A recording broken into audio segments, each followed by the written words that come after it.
तो last episode में हमने देखा था टोनी ने प्लेनेट क्रशिंग सुपर चैट किया होता है जिसकी वैल्यू होती है 3 बिलियन।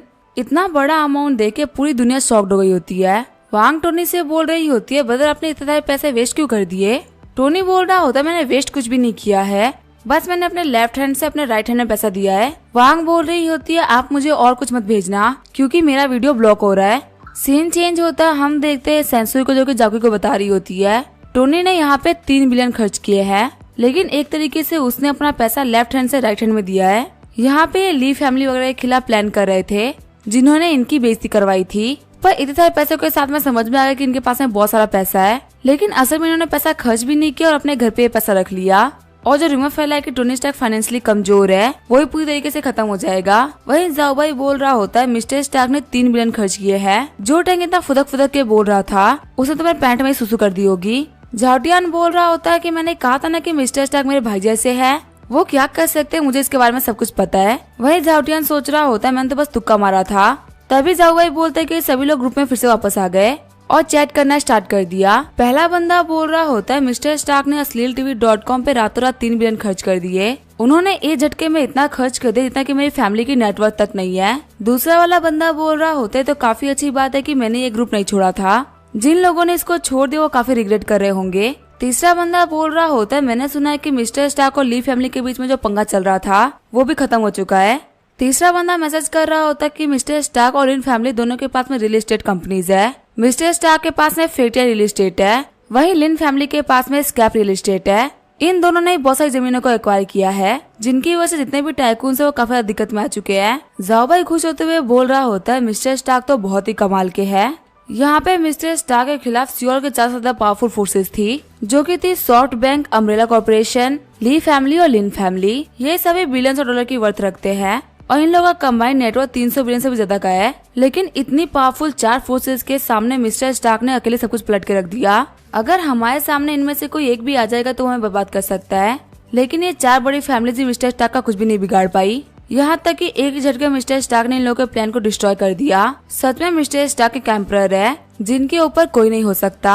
ग्रुप में एक बंदा मैसेज कर रहा होता है मिस्टर स्टार्क बिल्कुल सन की तरह है, जहाँ भी रहेंगे सबसे ज्यादा शाइन करेंगे। एक और बंदा मैसेज कर रहा होता है एंटरटेनमेंट इंडस्ट्री को दिया हुआ सबसे बड़ा झटका है, हो सकता है इससे हमारे हुबेई प्रोविंस की एंटरटेनमेंट इंडस्ट्री बदल के रह जाए, इससे नेशनल इंडस्ट्रीज पे भी फर्क पड़ेगा। अपने घर पे बैठा टोनी भी उन लोगों के मैसेज को पढ़ रहा होता है और सोच रहा होता है यहाँ पे जो लोग पीछे खड़े थे उन्होंने कुछ भी नहीं बोला, एक तरीके से वो मेरे साथ ही खड़े थे। अगर यहाँ पे मुझे किसी ने भी सपोर्ट किया तो उसको कुछ तो रिवॉर्ड मिलना ही चाहिए। मैं इन लोगों को रिवॉर्ड दूंगा और उन सभी को रिग्रेट फील कराऊंगा जो कि मुझे छोड़ के चले गए। टोनी बोल रहा होता है कि मेरे पास में अभी बहुत ही बड़ा केक है जिसके अंदर से हर एक बंदा एक स्लाइस खा सकता है। मेरे जो फिल्म इंडस्ट्री का प्रोजेक्ट है वो बहुत ही बड़ा है, यहाँ पे जो कोई भी इंटरेस्टेड हो मुझे ज्वाइन कर सकता है। मैं उस बंदे को पूरी तरीके से सपोर्ट करूंगा और उसे फ्यूचर में बहुत अच्छे रिवॉर्ड्स मिलेंगे। एक बंदा मैसेज कर रहा होता है मिस्टर स्टार्क मेरी फैमिली का तो रिटेल बिजनेस है, अगर आपकी फिल्म सिटी में काम करने का हमें मौका मिलता है तो ये तो हमारे लिए बहुत ज्यादा बड़ी बात हो जाएगी। हम जरूर आपके साथ में कोऑपरेट करना चाहेंगे अगर आप मौका दे तो। एक बंदा मैसेज कर रहा होता है मिस्टर स्टार्क मेरी फैमिली का रेस्टोरेंट का बिजनेस है, आपने हमको बुलाया तो हम पक्का से आपके फिल्म सिटी के अंदर रेस्टोरेंट का बिजनेस खोलेंगे, क्योंकि वो एक फिल्म सिटी है, इसी वजह से हमें बहुत सारी गैदरिंग होगा और इससे हमको बहुत ज्यादा फायदा होगा। एक बंदा मैसेज कर रहा होता है कि मेरी फैमिली का होटल का बिजनेस है, अगर आपके पास में फिल्म सिटी है तो वह बहुत ही बड़े बड़े शार्क्स भी आएंगे और उनके साथ में उनका क्रू भी होगा। स्टे करने के लिए उनको कुछ जगह चाहिए होगी ना, उस वक्त मेरे होटल बहुत ही काम आएंगे, वहाँ पे सभी लोग स्टे कर सकते हैं और फिल्म सिटी के अंदर बहुत सारे फैंस और टूरिस्ट भी आएंगे। इसी वजह से मैं 3 स्टार से लेकर 7 स्टार सारे होटल्स खोलूंगा ताकि वहाँ पे किसी को भी बजट की दिक्कत ना आए। एक और बंदा मैसेज कर रहा होता है कि मिस्टर स्टार्क हम लोग टैंक फैमिली के साथ में जितना भी बिजनेस किया करते थे वो सारा हम लोगों ने कट ऑफ कर लिया है, अगर हमसे कंस्ट्रक्शन मटेरियल खरीद लेते तो हमारे लिए बहुत ही अच्छा होता। टोनी वो सारे मैसेज पढ़ ही रहा होता है, तभी साइड से वांग चिल्लाती है और बोलती है मजा आ गया। टोनी बोलता है क्या हुआ तुम इतनी खुश क्यों लग रही हो। वांग बोल रही होती है ब्रदर आज टॉप ट्रेंडिंग सर्चेज में मेरा नाम है, आज जो मेरी लाइव स्ट्रीम थी ना वो भी ट्रेंड कर रही है। टोनी बोलता है ठीक है मैं समझ गया, अब तुम एक बहुत ही बड़ी इंटरनेट सेलिब्रिटी बन चुकी हो, रातों रात फेमस होकर तुम्हें कैसा लग रहा है। वांग बोल रही होती है नहीं ब्रदर अभी मैं कोई बड़ी सेलिब्रिटी तो नहीं बनी हूँ, वैसे मेरे स्ट्रीम में जो भी लोग आ रहे हैं वो सारे के सारे आप ही के बारे में बात कर रहे हैं। यहाँ पे लिखा हुआ है कि आप एक बहुत ही सेल्फिश और मीन इंसान है, आपने आज तक फीमेल स्ट्रीमर्स के ऊपर बिलियंस डॉलर उड़ा दिया है। वही कुछ बिलियनर्स और मिलियनर्स होते हैं वो स्पोर्ट पर्सन्स को प्रमोट करते हैं। अभी एक मडाओ नाम का बिजनेसमैन है उसने अभी 50 मिलियन दिए थे स्पोर्ट पर्सन्स के लिए, जिससे कि हमारी कंट्री का नाम रोशन हो सके और हम लोग ओलंपिक में अच्छा कर सके। लेकिन वही आप सिर्फ फीमेल स्ट्रीमर्स के ऊपर पैसा खर्च करते हो। क्या आप ये सब जानबूझ के करते हो जिसकी वजह से लोग आपके बारे में बात कर सके? टोनी बोल रहा होता है, लगता है तुम्हारे चैट के लोग मुझे कुछ खास पसंद नहीं करते। वांग गुस्सा करते हुए बोल रही होती है, लाइव स्ट्रीम के लोग बहुत ज्यादा फालतू बातें कर रहे हैं, इनको बिल्कुल भी नहीं पता कि आप कैसे इंसान हैं। बहुत टाइम पहले सिस्टर रोया ने बोला था, आप अपना पैसा खर्च सिर्फ लोगों को दिखाने के लिए करते हैं, लेकिन असलियत में वो पैसा आपके लिए बिल्कुल भी वैल्यू नहीं रखता और आप जो भी कुछ करते हो बिजनेस के हिसाब से करते हैं। असल में आप एक बिजनेस जीनियस है जो कि सालों में एक ही बार पैदा होता है। टोनी बोलता है, हाँ तुम बिल्कुल सही बोल रही हो। वांग बोल रही होती है, बदर आपको मुझे बच्चे से ट्रीट करने की कोई भी जरूरत नहीं है, आप पैसा खर्च करते हैं सिर्फ दिखाने के लिए, लेकिन असलियत में आप बहुत ही टाइम से स्ट्रेटेजी बना रहे होंगे और कुछ ऐसे चाले चल रहे होंगे जिससे कि इंडस्ट्री में सभी लोग हिल के रह जाए। मुझे पता है कि आप एक ऐसे बिजनेसमैन हैं जो किसी को भी दिखाता नहीं है कि आखिर वो क्या कर रहा है, पर अगर किसी का पत्ता भी हिला होगा ना तो आप ही की वजह से हिला होगा और आपको पता होगा कि वो कैसे हिला है। मुझे पता है आप कितने कमाल के हो। टोनी सोच रहा होता आखिर वांग को ऐसी बातें किसने सिखा दी। ये भी र्यूमर से भरोसा करने लगी, लेकिन मुझे इसको इस मैटर में आगे तक सोचने नहीं देना। इसको पता नहीं चलना चाहिए कि मेरे पास में कितना पैसा है और क्या है, क्योंकि इससे हमारा रिश्ता खराब होगा। मैं यहाँ पे सब कुछ चेंज कर देता हूँ, हमारे लिए एक नॉर्मल लाइफ जीना ही बेटर है। टोनी बोलते वैसे वो मारदाव कौन है जो कि प्लेयर्स को पैसा देता है? वांग बोल रही होती है, बदल के आपको उसके बारे में पता नहीं है? आपको पता है कुछ दिनों पहले एक बहुत ही बड़ा कांड हुआ था। जापान से चाइना में एक चेस प्लेयर आया था और उसने चाइना के हर एक चेस प्लेयर को हरा के रख दिया। उसके सामने कोई भी नहीं टिक पाया, सभी लोग गई तरीके से हार गए। जीतने के बाद में उसने एक स्टेटमेंट दी कि चाइना के जितने भी लोग हैं उनके दिमाग में भूसा भरा हुआ है। चेस प्लेयर्स को पता ही नहीं कि आखिर घोड़ा कौन है और वजीर कौन है। ऐसे बेवकूफ चेस में कभी भी आगे नहीं बढ़ सकते और हमारी जो कंट्री है चाइना वो हमेशा चेस में पीछे ही रहेगी। टोनी बोल रहा होता है, क्या सच में? मुझे तो इसके बारे में पता ही नहीं था। एक ऐसी कंट्री जो कि आज से जितनी छोटी है, वहाँ के बंदे हम लोग को सुना के जाएंगे। इस बंदे की कुछ ज्यादा हिम्मत नहीं हो गई है। वांग बोल रही होती है, ब्रदर ये चीज तो मेन है ही नहीं। जो चेस प्लेयर जापान से आया है उसका नाम है इचिरो किमोरा और अभी वो 20 साल का भी नहीं है।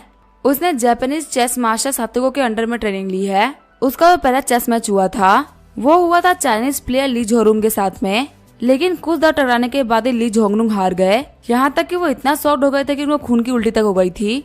कुछ दिनों पहले वो हमारे चाइनीज मास्टर मिस्टर झोंग के पास में गया और उनको भी उसने काफी ज्यादा गई तरीके से हरा दिया। उस दिन से पूरे चाइना में उसका नाम फेमस हो गया और सभी लोग बहुत ही शॉक्ड है। फिर उस इचिरो ने एक प्रेस कॉन्फ्रेंस रखी और सभी लोगों के सामने उसने बोल्डली अनाउंस किया कि चाइना में ऐसा कोई भी एक चेस प्लेयर नहीं है जो कि उसको हरा सके, और उसने ओपनली चाइना के हर एक चेस प्लेयर को चैलेंज कर दिया कि अगर तुम में हिम्मत है तो आके मुझे टक्कर लो।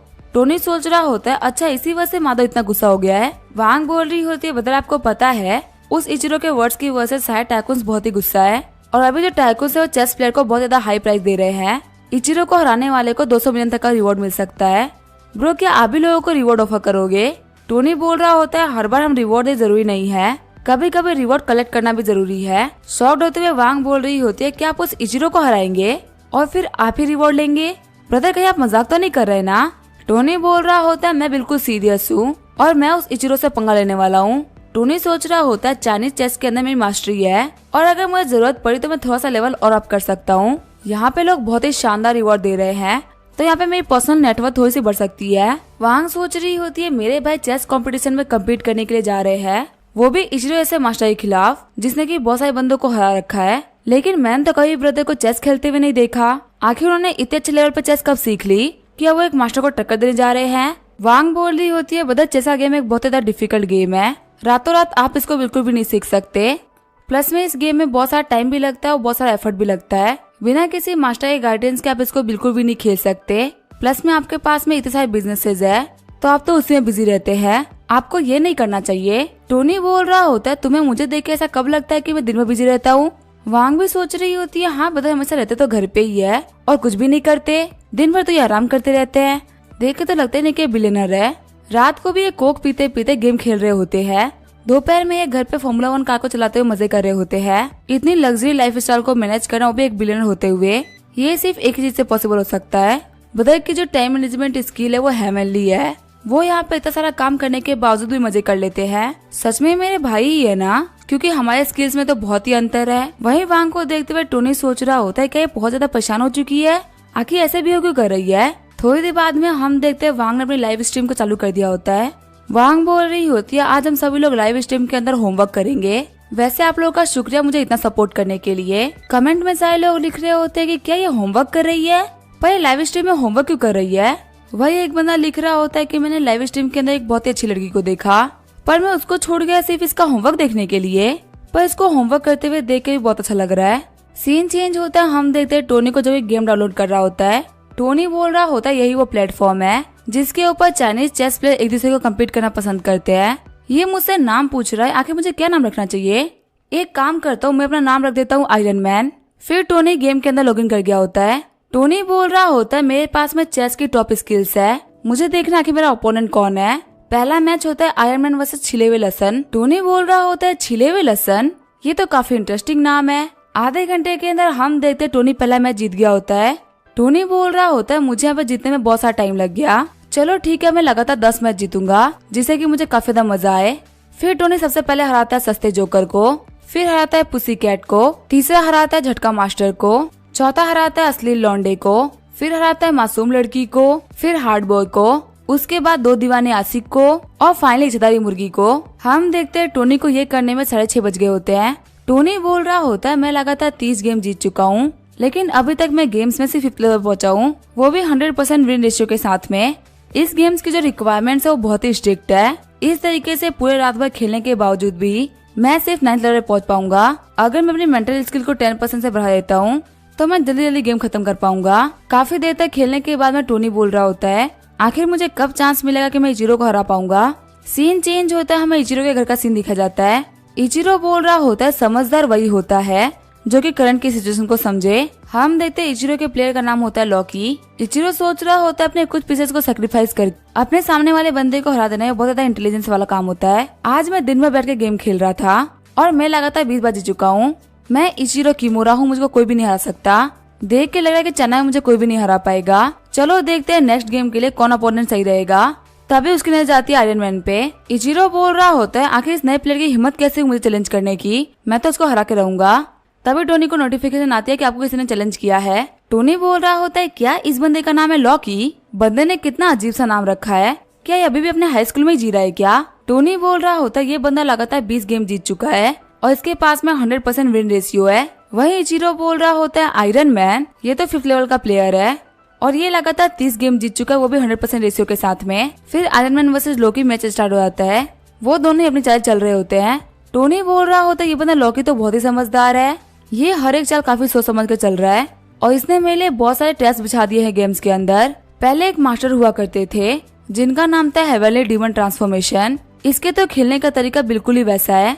हेवनली डीमन ट्रांसफॉर्मेशन के जो मूव्स थे वो काफी ज्यादा खतरनाक हुआ करते थे। वो एक एंडलेस ट्रैप था जिसके अंदर आप फंसते जाओगे और बाहर नहीं निकल पाओगे, आखिर में आपको जाके खत्म होना ही पड़ेगा। पर आजकल की दुनिया में हेवनली डीमन ट्रांसफॉर्मेशन के मूव्स बहुत ही कम लोगों को पता है और इसको पता वो भी इसको यूज करने की हिम्मत नहीं करता। फिर हम देखते दोनों तीती चले चलती होती है। घबराते हुए टोनी बोल रहा होता है अभी तो मैं कोई भी दिक्कत में नहीं हूँ, जो मेरा मैथमेटिकल कैलकुलेशन और जो मेरा माइंड है वो दोनों ही बहुत साफ हो चुके हैं। हर महीने में मैं अपने ओपोनेंट को टक्कर दे पा रहा हूँ, लेकिन जो मेरे ओपोनेंट का एक्सपीरियंस है वो तो बहुत ही ज्यादा है, इसी वजह से वो मुझे हरा पा रहा है। अगर यहाँ पे ऐसे चलता रहा तो मैं जल्दी ही हार जाऊंगा। अगर मेरी विनिंग लिस्ट टूट गई तो मुझे ऊपर आने में बहुत ही दिक्कत होगी। वहीं इचिरो भी बोल रहा होता है मेरे ओपोनेंट की स्किल्स बहुत ही कमाल की है, सिर्फ इसको पहले ट्रैप में गिराने के लिए मुझे 30 मूव्स का यूज करना पड़ा। इस बंदे की जो स्किल्स है वो कम से कम एक प्रोफेशनल के बराबर तो है ही, पर इस बंदे के लिए मेरे खिलाफ जीतना तो बिल्कुल भी आसान नहीं होने वाला। टोनी बोल रहा होता है सिस्टम मुझे चेस खेलने के लिए 50 साल का एक्सपीरियंस दे दो। सिस्टम बोल रहा होता है 50 साल के एक्सपीरियंस के बदले आपसे 10 पॉइंट लिए जा रहे हैं। अब आप यहाँ पे प्रोफेशनल चेस प्लेयर बन चुके हैं 9th लेवल के, आपके पास में अभी 25 स्ट्रेंथनिंग पॉइंट बाकी है। टोनी पूरे गेम को देखते हुए बोल रहा होता है मुझे समझ में आ गया कि आखिर मुझे क्या करना है। सबसे बड़ा डिफेंस है, सबसे बढ़िया ऑफेंस होता है। हेवनली डीमन ट्रांसफॉर्मेशन को हराना अब मेरे लिए पॉसिबल हो चुका है। इचिरो बोल रहा होता है काफी देर से अपोनेंट ने कोई भी चाल नहीं चली, लगता है इस प्लेयर के पास में जितनी भी ट्रिक्स थी वो सारी की सारी खत्म हो चुकी है। वैसे तो ऐसा होना भी था, मैं एक कमाल का मास्टर हूँ। इस बहुत बड़ी दुनिया में ऐसे मास्टर को हमेशा अकेले ही रहना पड़ता है, क्योंकि ऐसा कोई भी नहीं है जो कि हमारी बराबरी कर सके। अभी लॉकी अपनी तारीफ कर ही रहा होता है, तभी वो स्क्रीन पर कुछ देर काफी ज्यादा शॉर्ट हो जाता है।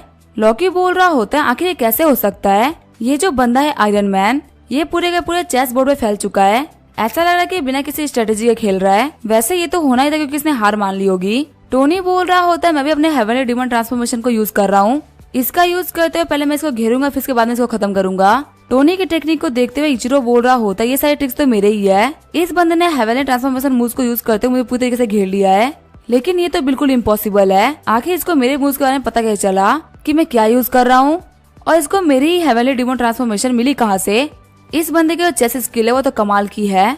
पहले मैं ट्रैप में गिरा, लेकिन ट्रैप में गिरने के बावजूद भी ये ट्रैप से बाहर निकला और अभी मुझे हरा रहा है। यहाँ तक कि मेरे ट्रैप में मुझे गिरा रहा है। मैंने इस बंदे को काफी ज्यादा अंडर एस्टिमेट कर लिया था। काफी देर तक खेलने के बाद में हम देखते आए मैंने लोकी को हरा दिया होता है। इचिरो बोल रहा होता है मैं हार गया। अपने यूथ के अंदर ही मैंने चेस गेम के अंदर बहुत ही बड़ा नाम बना लिया है। यहाँ तक कि ईस्ट एशिया के लोग बोल रहे थे कि मुझे कोई भी नहीं हरा सकता, पर यहाँ पे एक ऑनलाइन गेम के 5th लेवल के प्लेयर ने मुझे हरा दिया।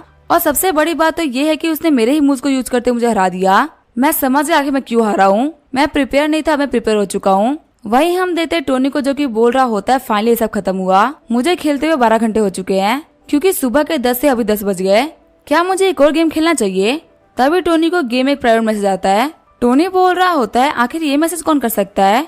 हम देते टोनी को लोकी ने मैसेज किया होता है, जो कि बोल रहा होता है प्लीज ये गेम छोड़ के मत जाना, मैं तुम्हारे साथ में एक और मैच खेलना चाहूंगा, हो सके तो मुझे एडवाइस भी दे देना। टोनी सोच रहा होता है ये बंदा हार चुका है, इसको अपनी हार को एक्सेप्ट करना आता है, लेकिन आखिर इसने पहले ऐसी फालतू बातें क्यों ही करी। ये मुझे गाइडेंस के लिए इनवाइट कर रहा है ना। सच में लगता है कि ये बंदा किसी प्राइवेट स्कूल का बच्चा है। आयरन मैन बोल रहा होता है तुम मुझसे बिल्कुल भी जीत सकते बच्चे, खुद की बेइज्जती मत करवाओ। अगर मैं चाहता तो मैं तुम्हारा कीमा बना देता। इसी वजह से अपने घर पे जाओ, अच्छे से होमवर्क करो और पढ़ाई करो। इचिरो बोल रहा होता है ये कमीना मेरी बहुत ही बेइज्जती कर रहा है। लोकी गुस्सा करते हुए बोल रहा होता है मैं काफी ज्यादा शानदार जापानीज चेस प्लेयर हूँ, आज तक पूरी लाइफ में किसी ने मेरी इतनी बेइज्जती नहीं करी है। ये जो बंदा है आयरन मैन काफी ज्यादा एरोगेंट है, मैं इसको सबक सिखा के रहूंगा। फिर लोकी मैसेज करता है कि सर प्लीज फालतू बातें मत करिए, मैंने आपसे कहा ना कि मैं सीरियस नहीं था, इसी वजह से मैं हार गया, पर अब आप मुझे नहीं हरा पाओगे। अगर आपको लगता है कि आप मुझे फिर से हरा सकते हैं तो आप मेरे चैलेंज को एक्सेप्ट कर लीजिए। टोनी बोल रहा होता है ये बंदा बहुत ही जिद्दी है, पर अगर ये बंदा कन्विंस नहीं है तो इसको ये बात माननी ही पड़ेगी कि मैं इससे ज्यादा बेटर हूँ, क्योंकि टोनी स्टार्क कभी किसी से नहीं हारा। फिर टोनी नया मैच स्टार्ट कर देता है। 10 मिनट बाद हम देखते हैं आयरन मैन ने लोकी को हरा दिया होता है। शॉक्ड होते हुए इचिरो बोल रहा होते है तो बिल्कुल ही इम्पॉसिबल है, इस बार तो मैं बस 30 मूव्स के अंदर ही हार गया। ये झटके में ये बंदा इतना अच्छा कैसे होगा चेस के अंदर, कहीं मेरे को सपना तो नहीं दिख रहा ना, क्योंकि रियलिटी तो ऐसी नहीं हो सकती। फिर वो टोनी को फिर चैलेंज करता है, लेकिन फिर से आयरन मैन लोकी को हरा देता है। एकदम शॉर्ट होते हुए इचिरो बोल रहा होता है मुझे विश्वास नहीं हो रहा, मैं सिर्फ 20 मूव्स के अंदर ही हार गया। जब से मैंने डेब्यू किया तब से मैंने चेस वर्ल्ड के ऊपर डोमिनेट करके रखा है। मुझे बचपन से लगा था कि मेरा कोई भी ओपोनेंट नहीं है, लेकिन आखिर क्या हुआ, चाइना के अंदर एक 5th लेवल के प्लेयर ने मुझे हरा दिया। अगर आज मैं इस बंदे को नहीं हरा पाया तो मैं कहीं भी आगे नहीं बढ़ पाऊंगा। फिर लोकी फिर से मैसेज करता है कि मुझे एक और चांस दीजिए। टोनी बोल रहा होता है ये बंदा मुझे बाबा गेम खेलने के लिए इंसिस्ट कर रहा है, मैं कोई उसका ट्रेनिंग पार्टनर तो नहीं हूँ। मुझे लग रहा है कि ये बंदा इस गेम का एडिक्ट बन चुका है। आजकल के जो स्कूल के बच्चे होते हैं वो काफी ज्यादा परेशान करने वाले होते हैं, उनको हार मानना बिल्कुल भी नहीं आता। आयरन मैन मैसेज करता है कि मैं बहुत ही थक चुका हूँ, तुम इतने बेकार प्लेयर हो कि तुम्हारे साथ में खेलने में मजा भी नहीं आ रहा, मुझे यहाँ पे अपना टाइम वेस्ट करने का कोई भी शौक नहीं है, मुझे जल्दी से एक 9th लेवल का प्लेयर बनना है। टोनी की बातों को सुनकर इचिरो के मुंह से खून आ गया होता है। इचिरो सोच रहा होता है इसने मुझे बोला कि मैं एक वीक प्लेयर हूँ। फिर अपना कंप्यूटर उठाते हुए बोल रहा होता है मैं इस बात को एक्सेप्ट ही नहीं कर सकता कि मैं एक वीक प्लेयर हूँ। फिर अपना कंप्यूटर तोड़ देता है। तभी वहाँ पे एक लड़की आते हुए बोल रही होती है ओनीचे आखिर क्या हुआ, आखिर आप इतने गुस्सा क्यों है। हम देते हैं इचिरो की जूनियर सिस्टर होती है जिसका नाम होता है माई सातो।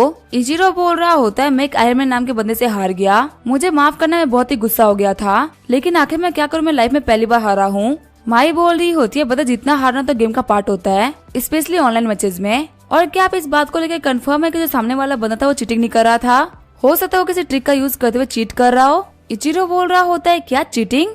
माई सातो बोल रही होती है हाँ ओनीचा, क्या आपको अल्फाओ के बारे में पता है, ऑनलाइन मैच में प्लेयर अल्फाओ का यूज करते हुए आपसे फाइट कर सकता है और वो आपको काफी आराम से हरा सकता है, भले आप कितने भी हाई लेवल के प्लेयर क्यों ना हो। आप ऐसा भी कह सकते हैं कि अल्फाओ एक टॉप लेवल की एआई सिस्टम है। इचिरो बोल रहा होता है हाँ तुम बिल्कुल सही बोल रही हो, जिस बंदे के साथ मैं खेल रहा था उसकी स्किल अच्छी है पर इतनी भी, पर अचानक से गेम के बीच में इस बंदे की स्किल इतनी चेंज हो गई और इसने मुझे हरा दिया।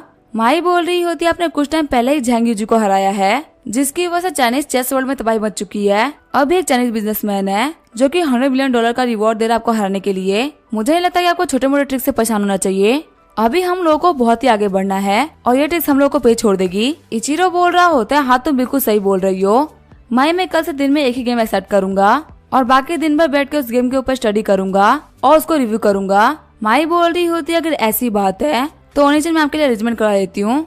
इचिरो सोच रहा होता है अब मैं लेसन से सीखा करूंगा, इससे मेरी चेस की स्किल काफी अच्छी हो जाएगी। माई सातो सोच रही होती है तो काफी अच्छी बात है कि ओनीचन भी काफी ज्यादा यंग है, और उनको बेवकूफ बनाना बहुत ही आसान है। एक छोटे से झूठ को यूज करते हुए मैंने इनको काफी ज्यादा एनकरेज कर दिया है, वरना अभी जितना गुस्सा थे और जितना इनका एटीट्यूड गिरा था, इन्होंने जितना भी नाम बनाया था वो सभी खो देते। फादर आपने ओनिचन को सारी स्किल दे दी और इनको आपकी लेगेसी को आगे बढ़ाने को बोला। इसी वजह से इनकी जो ग्रोथ है वो काफी ज्यादा आगे बढ़ गई, पर इमोशनली अभी भी बच्चे ही है।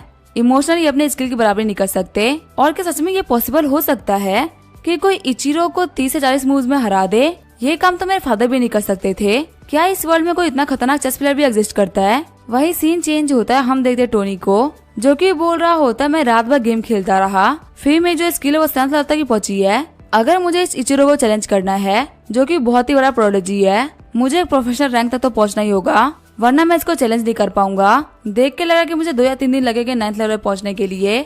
अभी मुझे जल्दबाजी करने की कोई भी जरूरत नहीं है। वैसे मेरी जो स्किल्स है वो कितनी अच्छी हुई है। क्या मैं काफी ज्यादा शानदार प्लेयर बन गया, काफी ज्यादा वीक प्लेयर हूँ? 7th लेवल प्लेयर सुनने में सिर्फ ठीक ठीक लगता है। वैसे हमारी कंट्री के अंदर बहुत सारे हिडन टैलेंट भरे हुए हैं। मुझे एक यंग लड़का मिल गया था जो कि बहुत ही कमाल का था। वो मुझे बस हराने वाला था, लेकिन ये तो बहुत ही अच्छी बात है कि मेरे पास में सिस्टम है। लेकिन अभी भी मैं काफी ज्यादा इम्प्रूव कर सकता हूँ। वो अमाउंट प्राइस तो मेरा ही होगा। तभी सीन चेंज होता है, हमें ली मेंशन का सीन दिखा जाता है। गार्ड्स ने जुई को पकड़ रखा होता है और वो बोल रहे होते हैं मास्टर जियामो को तुमसे मिलना है। वही हम देखते हैं जुई की हालत काफी ज्यादा खराब होती है, उसे बहुत ही मार पड़ी होती है। अब जुई के साथ में क्या होगा वो हम देखेंगे नेक्स्ट एपिसोड में। तब तक के लिए वीडियो देखने के लिए थैंक यू।